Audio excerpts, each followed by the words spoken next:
Hello my dear friends and my dear students. आज से मैं आप लोगों को पढ़ाने जा रहा हूँ इंग्लिश लैंग्वेज।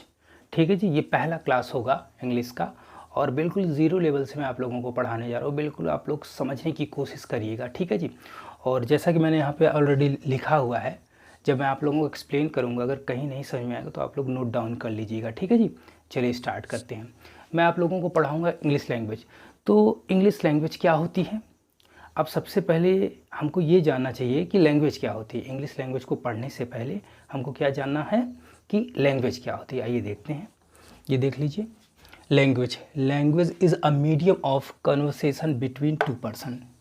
जो भाषा होती है ना डियर, वो दो लोगों के बीच में बातचीत करने का एक साधन होती है, एक माध्यम होती है। जैसे दो लोग हैं, अगर दोनों लोग बात कर रहे हैं, कुछ बोल रहे हैं, अब जो उन्होंने बोला है वो माध्यम बन गया है, ठीक है जी। वो माध्यम, जो शब्द उन्होंने यूज़ किया है, वर्ड्स यूज़ किया है, वो माध्यम बन जाता है और वही लैंग्वेज कहलाता है, ठीक है जी।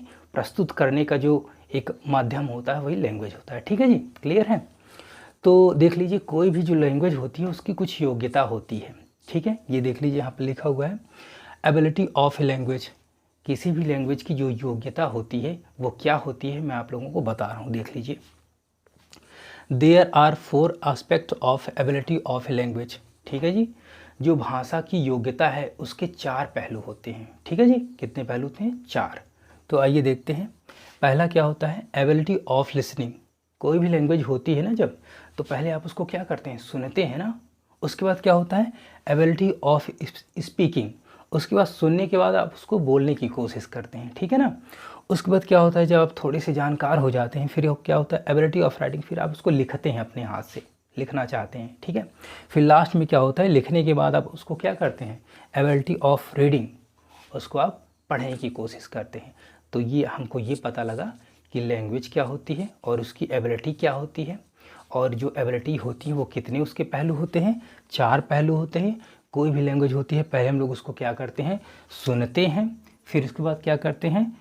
स्पीकिंग मतलब बोलने की कोशिश करते हैं। फिर उसके बाद उसको हम लिखते हैं। फिर उसके बाद उसको पढ़ते हैं। ये 4 पहलू हो गया। तो जब आप लैंग्वेज सीख चुके हैं तो आपको ये जानना चाहिए अब कि इंग्लिश लैंग्वेज क्या होता है। जैसा कि देख लीजिए, यहाँ पर लिखा है language is a medium of conversation. जो भाषा होता है, बातचीत करने का जब माध्यम होता है, तो इंग्लिश लैंग्वेज भी तो वही चीज़ हुई ना। ये देख लीजिए, so English language is also medium of conversation.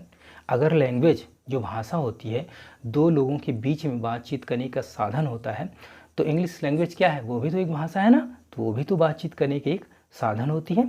ये लीजिए, आप लोग स्क्रीनशॉट ले लीजिए, फिर मैं आगे बताता हूँ।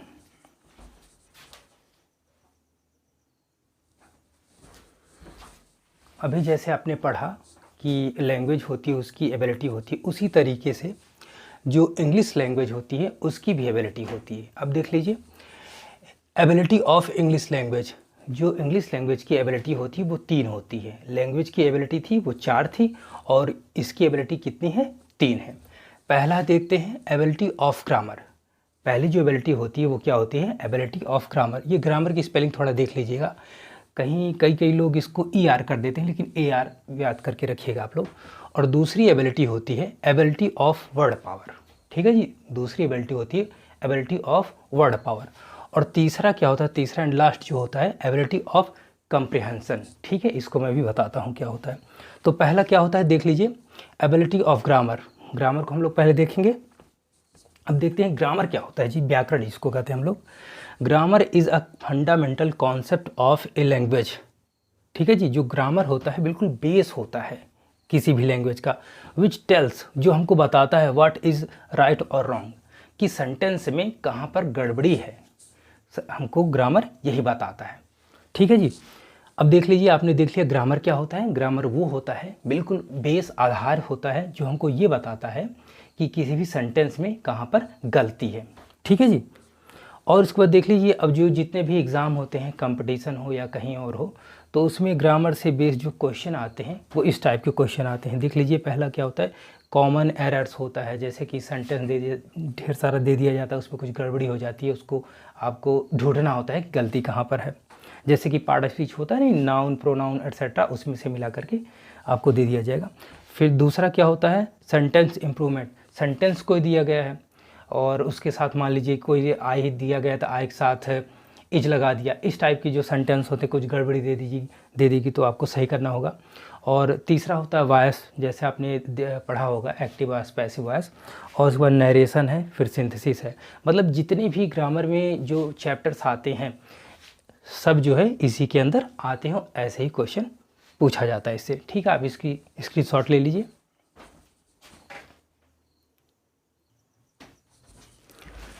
तो आपने ग्रामर देख लिया, एबिलिटी ऑफ ग्रामर देखा। तो दूसरा क्या होता है, एबिलिटी ऑफ वर्ड पावर। क्या होता है, एबिलिटी ऑफ वर्ड पावर, मतलब जो शब्द होते हैं, देख लीजिए क्या करता है, जो वर्ड होता है वो क्या करता है।